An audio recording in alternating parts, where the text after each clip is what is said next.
Hello everyone and welcome to Edutap Himachal Pradesh administrative services. और आज आप देख रहे हैं हमारा जियोग्राफी से जुड़ा हुआ स्थापना सेशन, जहां मैं आपके साथ डिस्कस करने जा रहा हूं टॉपिक ऑफ जियोस्ट्रॉफिक विंड्स।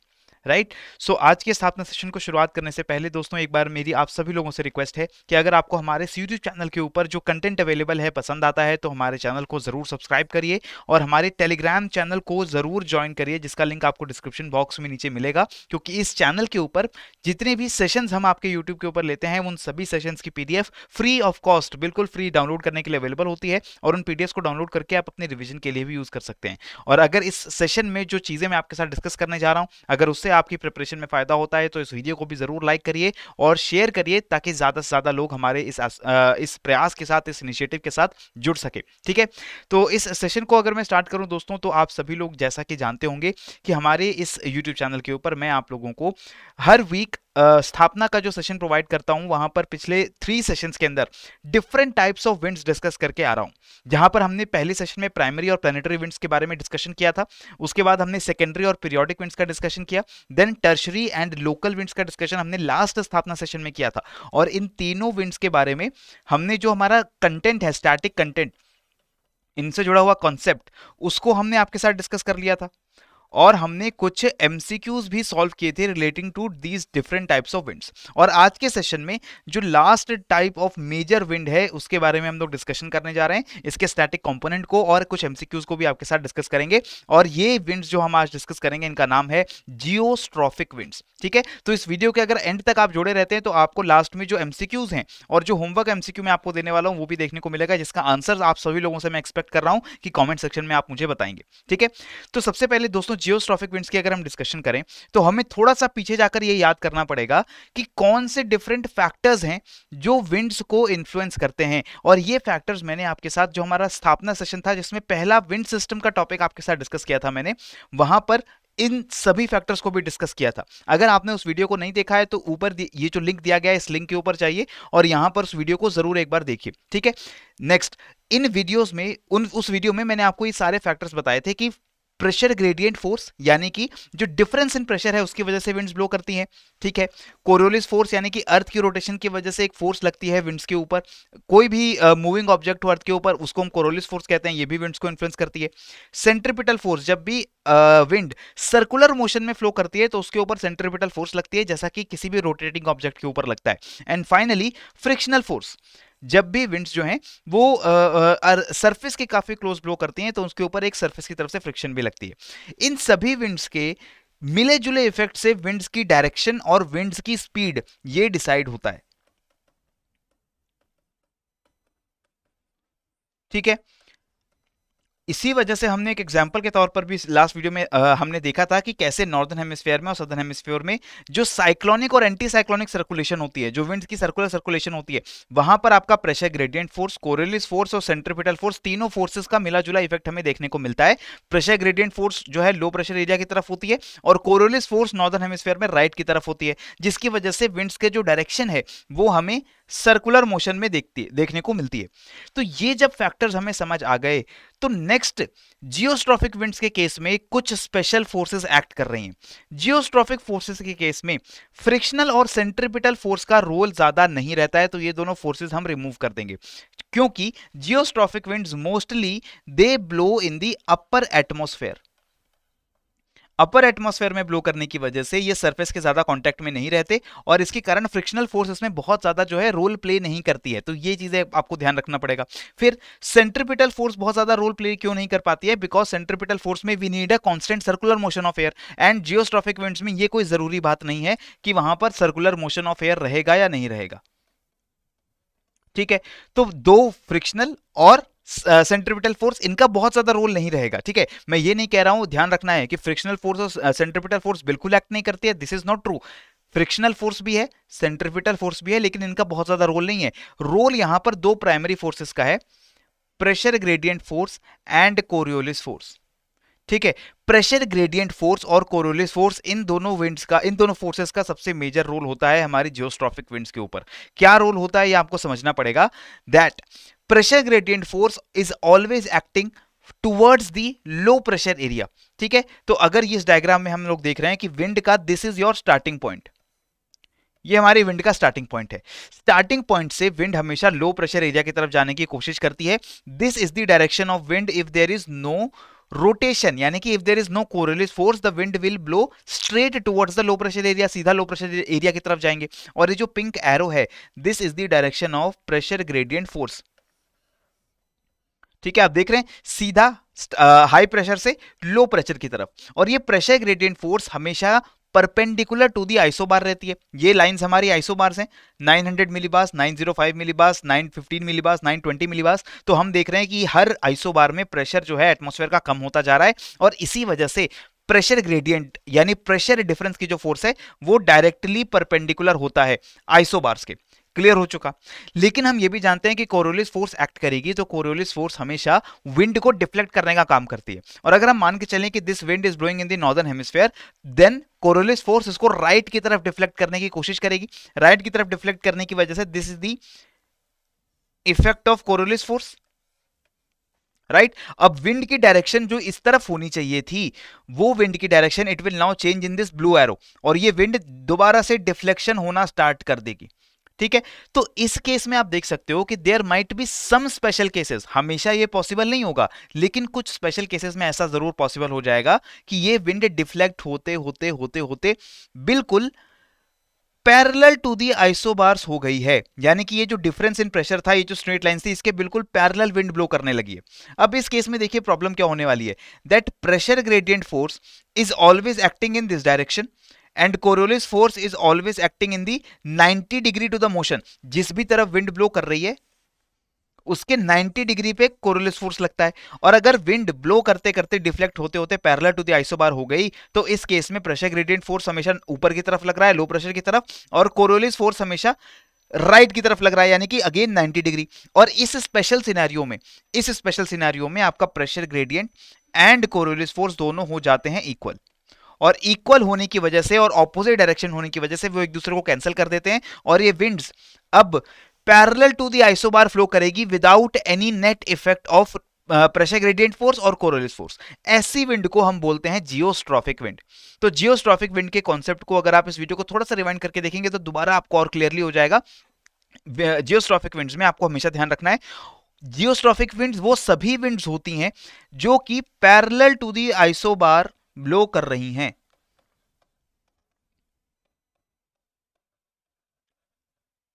ठीक है, पैरेलल टू द आइसोबार क्यों फ्लो कर रही हैं? क्योंकि प्रेशर ग्रेडियंट फोर्स और कोरियोलिस फोर्स एक दूसरे के इक्वल फोर्सेस हैं, लेकिन ऑपोजिट डायरेक्शन में लगने वाली फोर्सेस हैं, और उस वजह से विंड्स को बैलेंस कर रही हैं, और विंड आपकी parallel to the isobar flow करती जा रही है। Now this is the concept of geostrophic winds. ठीक है, हमें पता चल गया कि यूजुअली जो विंड्स हैं वो ब्लो करती हैं towards the pressure gradient force, यानी कि हाई प्रेशर लो प्रेशर की तरफ, लेकिन उन पे कोरियोलिस फोर्स का इफेक्ट भी आता है, और कोरियोलिस फोर्स का जो इफेक्ट है, वो जो डिफ्लेक्शन है, वो प्रेशर ग्रेडियंट के कंपैरिजन में कई बार कम कई बार ज्यादा हो सकती है, तब जाके जियोस्ट्रॉफिक विंड्स नहीं बनेंगी। जियोस्ट्रॉफिक विंड्स तब बनती हैं जब ये दोनों फोर्सेस आपस में इक्वल हो जाती हैं, या अप्रोक्सीमेटली इक्वल हो जाती हैं, लगभग बराबर हो जाती हैं, और विंड्स जो है वो parallel to the isobars flow करने लगती हैं। क्लियर हो गया है?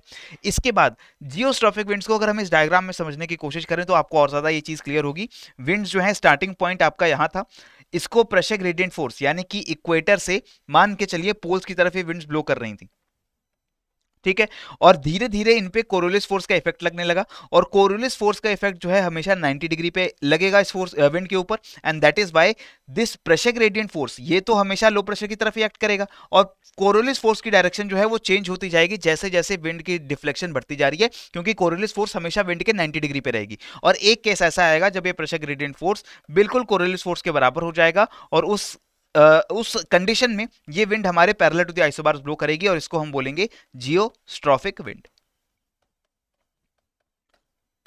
डन है। अब ये जो हमारी जियोस्ट्रॉफिक विंड्स हैं, इनकी कुछ स्पेशल केसेस को हम बोलते हैं जेट स्ट्रीम्स। जियोस्ट्रॉफिक विंड्स में एक हमारा बहुत स्पेशल केस बनता है साइक्लोनिक सर्कुलेशन के अंदर भी, ठीक है, और दूसरा अपर एटमॉस्फेयर में जेट स्ट्रीम्स। ये हमारी दो बहुत कॉमन जियोस्ट्रॉफिक फोर्सेस हैं जो हमें अक्सर दुनिया में अपने रियल वर्ल्ड में देखने को मिलती हैं। ठीक है, तो डेफिनेशन आपको यहां पर याद रखनी पड़ेगी। pressure gradient force when it is balanced by equal and opposite Coriolis force, then this wind is known as a geostrophic wind because it is now blowing parallel to the isobars, and this condition arises in two cases. Upper troposphere में, higher atmosphere में, वहां पर आपकी frictional force बिल्कुल absent हो जाएगी, उसका कोई रोल नहीं रहेगा, सेंट्रिपिटल फोर्स का कोई रोल नहीं रहेगा, और वहां पर आपको जियोस्ट्रॉफिक विंड्स देखने को मिलेंगी अगर कोरोलिस फोर्स और आपकी प्रेशर ग्रेडियंट फोर्स बैलेंस हो जाती है। और नियर टू द सरफेस आपको cyclonic and anti cyclonic circulations में भी आपको देखने को मिलेगा कोरोलिस फोर्स या फिर जियोस्ट्रॉफिक विंड्स का फॉर्मेशन आपको देखने को मिलेगा। यहां पर आपकी सेंट्रीफ्यूगल फोर्स भी एक्ट करती है, ठीक है। तो इस केस में नियर टू द सरफेस आपको क्या देखने को मिलता है कि this is your Coriolis force, this is your pressure gradient force, and the winds they are again blowing parallel to the isobars, क्योंकि आप देख रहे हैं कि ये जो हमारे आइसोबार्स है ये सर्कुलर आइसोबार्स हैं और विंड भी सर्कुलर डायरेक्शन में फ्लो कर रही है, ठीक है। तो इसका मतलब क्या हुआ कि ये भी जियोस्ट्रॉफिक विंड्स हैं, तो साइक्लोन्स के अंदर भी जियोस्ट्रॉफिक विंड्स होती हैं, ठीक है। लेकिन आप कहेंगे कि फिर यहां पर सेंट्रिपिटल फोर्स कहां गई? तो सेंट्रिपिटल फोर्स को यहां पर सेंट्रीफ्यूगल फोर्स जो है वो बैलेंस करने का काम करती है, और इसका मतलब ये हुआ कि यहां पर आपकी pressure gradient force is so strong कि वो आपके कोरोलिस को भी और सेंट्रिपिटल फोर्स को भी, दोनों को बैलेंस आउट करने का काम कर रही है और सेंट्रीफ्यूगल फोर्स की तरह एक्ट कर रही है। तो आपको एग्जाम पॉइंट ऑफ व्यू से ये याद रखने की जरूरत है कि अर्थ के ऊपर अगर जियोस्ट्रॉफिक विंड्स हम देखना चाहते हैं तो हमें दो केसेस में ये विंड्स देखने को मिलती हैं। सरफेस के पास जब भी कोई साइक्लोनिक सर्कुलेशन हो रही हो या एंटी साइक्लोनिक सर्कुलेशन हो रही हो, या फिर अपर एटमॉस्फेयर में सरफेस से 7, 8, 9, 10 किलोमीटर की हाइट के ऊपर जो जेट स्ट्रीम्स ब्लो करती हैं वो भी हमारी जियोस्ट्रॉफिक विंड्स होती हैं, ठीक है। अब इस केस में जो है हम जेट स्ट्रीम्स की डेफिनेशन यहां पर आपके साथ डिस्कस कर लेते हैं। जेट स्ट्रीम्स को अपर एयर वेस्टर्लीज भी कहा जाता है, अपर एयर वेस्टर्लीज, ठीक है। और ये जो जेट स्ट्रीम्स हैं इनकी डेफिनेशन क्या होगी? Narrow bands of meandering high velocity geostrophic winds that flow in the upper troposphere circumnavigating the poles. तो ये डेफिनेशन आपकी कंप्लीट डेफिनेशन है, सारी चीजें यहां पर कीवर्ड जो है इंक्लूड हो रहे हैं। नैरो बैंड होता है एयर का, आप देख सकते हैं इस डायग्राम में, ये जो आपकी मूविंग एनिमेशन है, these are the narrow bands of winds which are moving in a very high velocity, पहली चीज। दूसरा, मिएंडरिंग विंड्स हैं, वेव लाइक फॉर्मेशंस आपको यहां पर देखने को मिल रही हैं, ठीक है। और आप देख सकते हैं कि ये जो पोल्स है, इस पोल का चक्कर लगाती हुई ये विंड्स हैं जो पूरे प्लेनेट को कवर कर रही हैं, ठीक है। तो हमें क्या पता चला कि नैरो बैंड्स में ब्लो करती हैं, मिएंडर करती हैं यानी कि वेव लाइक फॉर्मेशन में ब्लो करती हैं, हाई वेलोसिटी है, 400 किलोमीटर पर आवर तक की स्पीड तक पहुंच सकती हैं ये विंड्स, ठीक है। और ये अपर ट्रोपोस्फेयर में यानी कि सरफेस से आराम से 6-7 किलोमीटर की हाइट यानी ट्रोपोपॉज के बिल्कुल पास ही विंड्स मूव करेंगी और पोल्स का चक्कर लगाते हुए मूव करेंगी, जैसा आप इस डायग्राम के अंदर देख सकते हैं। ये है हमारी जेट स्ट्रीम्स की complete definition. West to east इनकी डायरेक्शन रहती है सभी परमानेंट जेट स्ट्रीम्स की, आप देख सकते हैं all these winds they are blowing from the western direction to the eastern direction, ठीक है। वेस्ट से चलती हुई ईस्ट की तरफ जा रही हैं, लेकिन कुछ टेम्पररी जेट स्ट्रीम्स जो हैं वो ईस्टर्ली डायरेक्शन में ब्लो करेंगे। आप देख सकते हैं इस स्मॉलर केस में ट्रॉपिक्स के पास ये जो जेट स्ट्रीम्स हैं इनकी डायरेक्शन ईस्ट की तरफ भी हो गई है, बहुत टेम्पररीली, ठीक है, परमानेंटली नहीं है। बहुत छोटे डिस्टेंस के लिए जो विंड्स हैं वो ईस्ट की तरफ भी ब्लो करती हैं। So usually jet streams west to east blow करेंगी यानी वेस्टर्ली डायरेक्शन में ब्लो करेंगी, but they are mostly permanent jet stream. जो टेम्पररी जेट स्ट्रीम है जो बहुत छोटे समय के लिए बन रही है, जैसे कि इस केस में यहां पर बन रही है जेट स्ट्रीम्स, तो ये आपकी ईस्टर्ली यानी ऑपोजिट डायरेक्शन में ब्लो करती है बहुत शॉर्ट डिस्टेंसेस के लिए, ठीक है। तो इसका आपको ध्यान रखना होगा। Next, they flow in bands of 50 to 100 kilometre wide, बहुत नैरो नैरो बैंड्स में ब्लो करती हैं। और इनका जो वेव लाइक फॉर्मेशन है, ये वेव लाइक फॉर्मेशन क्यों हो रहा है? जेट स्ट्रीम्स मैंने आपको बताया कि they should flow parallel to the isobars, but they are flowing in a wave like condition because of changes in Coriolis force magnitude due to latitude.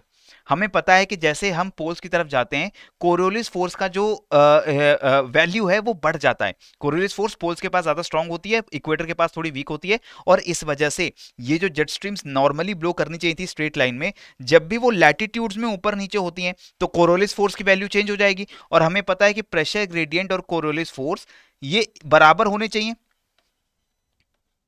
और जब ये कोरोलिस फोर्स की वैल्यू चेंज होगी तो इसी वजह से ये जो विंड स्ट्रेट ब्लो कर रही थी कभी नीचे बेंड करेगी, नीचे बेंड करेगी तो कोरोलिस फोर्स की वैल्यू हमेशा क्या हो गई? कम हो गई, और कम होने की वजह से दोबारा ऊपर चली जाएगी, ऊपर जाएगी तो कोरोलिस फोर्स की वैल्यू बढ़ जाएगी और इसको दोबारा नीचे खींचेगी। तो ये जो वेव लाइक फॉर्मेशन है ये होती है because Coriolis force it changes with latitude, and this wave like formation इसको हम मिएंडर को बोलते हैं Rossby waves.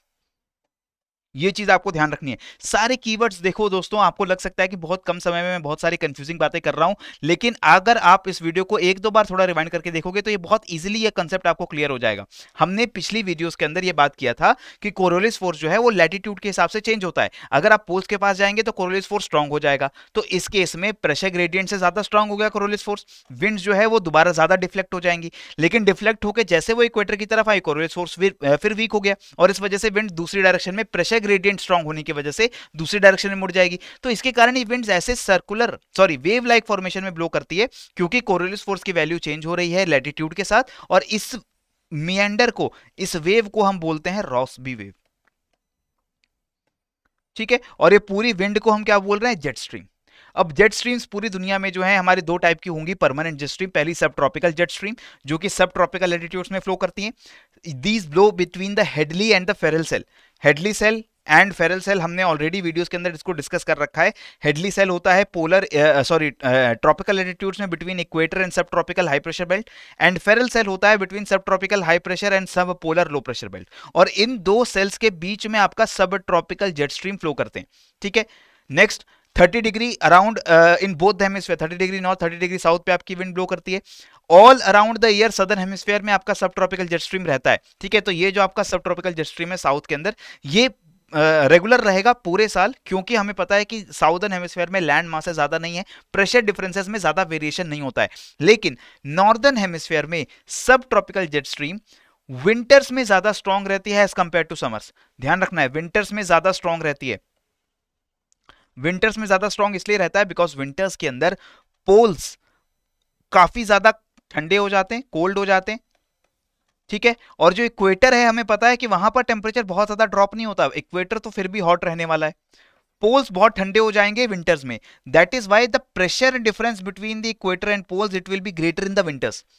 Pressure difference poles और इक्वेटर के बीच में ज्यादा बड़ा हो जाएगा विंटर्स के समय में, और इसके कारण जेट स्ट्रीम ज्यादा स्ट्रांग हो जाती हैं। समर्स में पोल्स थोड़े गर्म हो जाते हैं, थोड़े और वार्म अप हो जाते हैं, वहां पर 24 घंटे डे लाइट रहने लगती है, और इसके कारण जेट स्ट्रीम्स थोड़ी वीक हो जाती है समर सीजन में। ठीक है जी, इसके साथ ही हमने देख लिया कि it is intermittent in northern hemisphere during summers because of the changes in pressure gradient, and northern polar jet stream is set to follow the sun. Sun जैसे नॉर्दर्न हेमिस्फीयर में समर सीजन में north में आ जाएगा, तो ये jet streams भी सिकुड़ जाएगी। जेट स्ट्रीम्स की जो ये जो आप देख रहे हैं लेंथ है, ये लेंथ और कम हो जाएगी और पोल्स की तरफ चली जाएगी, और विंटर्स में ज्यादा स्ट्रांग होकर ज्यादा इक्वेटर की तरफ आ जाएगी। तो ये मूवमेंट ऑफ जेट स्ट्रीम्स भी होता रहता है, और इसको भी इसका जो इफेक्ट है वो हमारे मॉनसूनल पैटर्न के ऊपर भी पड़ता है।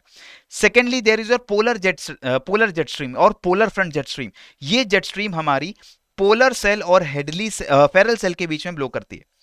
ठीक है, this is blowing between Ferrel and polar cells. 30 से 60 डिग्री का जो लैटिट्यूड है इसके बिटवीन में हमें ब्लो करती हुई दिखती है, और इसमें मियांडरिंग बहुत ज्यादा होती है। मियांडरिंग बहुत ज्यादा होती है, इसकी जो पोजीशन है वो ज्यादा वेरिएबल होती है सब ट्रॉपिकल जेट स्ट्रीम से, और समर में ये पोल्स के काफी करीब चली जाती है, और विंटर्स में ये इक्वेटर के काफी करीब आ जाता है।